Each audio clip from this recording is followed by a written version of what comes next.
13, I fell in love with the photographic medium. I came across a Sunday supplement with the newspaper The Independent on Sunday, and there was a series of black and white portfolios, and they just blew my mind. The way they told stories through pictures and just seeing it was so raw. So I got a camera very shortly after that and volunteered at a local darkroom.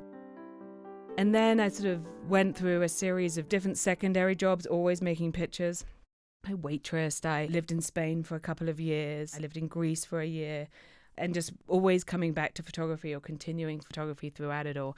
But really sort of making work in a void.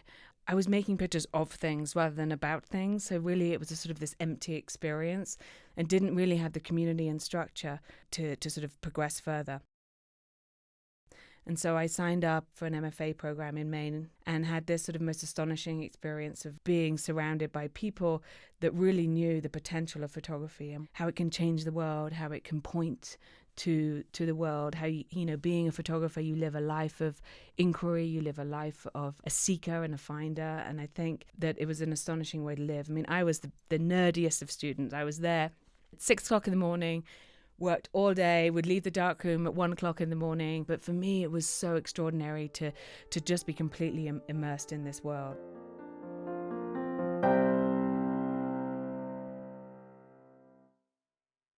My personal work is extremely important to me.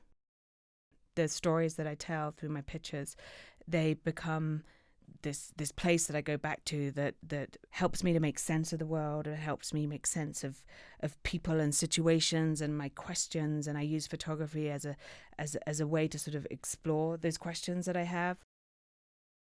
Typically, the work comes out of an experience that I have been through or I'm going through or that is surrounding me. So it's either, an event with my family or friends or something that's happened to me. So eventually, after a while, it became fairly obvious that it was important that because it was my story that I was in these pictures, that I didn't want to use a surrogate or, a model for a stand-in, that I would tell this story. I love the act of making work on my own.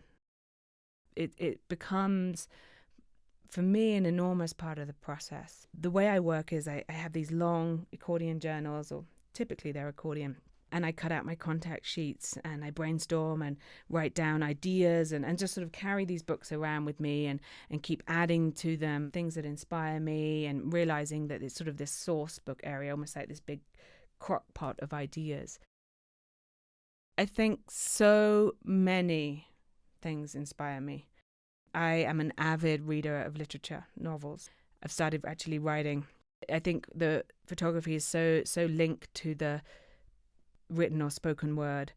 When we say that our words fail us, that we can't describe it, it's typically not the emotion or not the words, it's the link between them, that we can't somehow express it or communicate it. I'm constantly looking and find myself sort of naturally gravitating towards certain things and then realizing that it's coming out in what I'm photographing.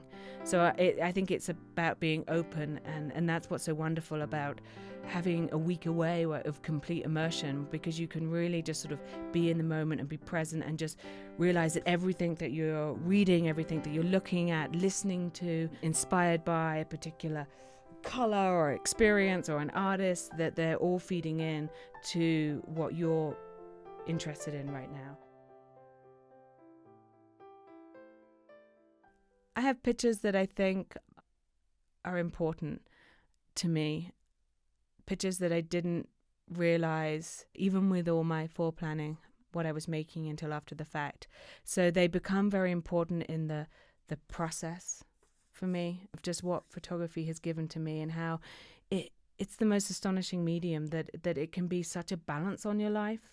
It can either be a mirror or a balance. You either take pictures of exactly what's going on, or you run 1,000,000 miles the other way and take pictures of the opposite, because you need that balance in your life. There's a reason for all of these pictures of why they're made, and typically I start off with a blank canvas and then add things to.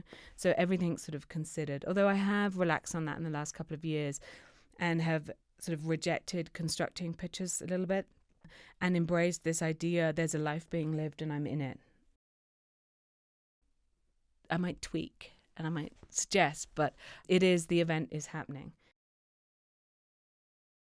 The channel marker image actually came from an amazing day with some of my best friends, and we were out and we were drinking wine and having fun and living life. And the channel marker one, people always think of as being this sort of quite a serious image, where it really was, we were just a bit tipsy and they dropped me off on the channel marker and then they left. I have a fascination for vintage clothes, clearly, vintage dresses. If any dress makes it to a portfolio, then it gets kept, and one day I want to have a show with all the clothes and all the pictures. So I live in our house. There's like parrots hanging from the ceiling and planes and roller skates. Anything that has appeared in a picture then finds a place sort of strewn around our house. My biggest prop is the 1963 red Chevy pickup. I was actually photographing for a book cover a scene over to my left hand side, and then looked back and saw this Emmy in the truck. And it was this moment of perfect symmetry, and I always seek out the idea of finding harmony in an image. And for me, that moment that Emmy gave me with that astonishing look, such a generously given portrait. She was aware I was making that picture and just held my gaze, and my heart was and I knew it. I knew that was a gift that I had been so very generously given. I think that's one of the best images I've ever made. I really take pictures to sort of make sense of the world. I find that I'm often drawn to times of fragility, or times in between the sort of highs and the lows. So it gives me a way to process the event or what's happened or the experience. It gives me time to sort of think about it, to come at it from a different way. And I have this tangible object at the end of the day to sort of trigger a memory. And so there's something amazing about the sort of the physicality of an actual photograph for me. Some of my pictures have, the Impossible Task series was all about being up against something so much bigger than yourself and not having the tools at hand to deal with it. So I feel like there's a couple of portfolios where that idea has really been at the forefront of my mind. So instead of sort of crying or, drinking too much wine or, negative ways of dealing with overwhelm, I make pictures. That's an amazing thing to have, because then you have something beautiful out of something ugly, order out of chaos. You're sort of making sense of your life. And that helps you, I think, deal with ideas of fear and overwhelm and frustration. The biggest challenge is when you get stuck. You feel like you have nothing to say anymore. You're only as good as your last portfolio or your last image, right? I always believe that. And I think that's the most beautiful thing about photography, is that the process of creativity never changes, right? Some days you love what you're doing, the next day you hate it. Love it, hate it, love it, hate it. And that's the same if you've been making pictures for 1 week, to making pictures for 5 years, 10 years, a lifetime. The process never changes. That sort of self-doubt and then on top of the world feeling when you're like, yes, I made it. If you love your process, if you're working really hard, your images will shine through. And then you've succeeded.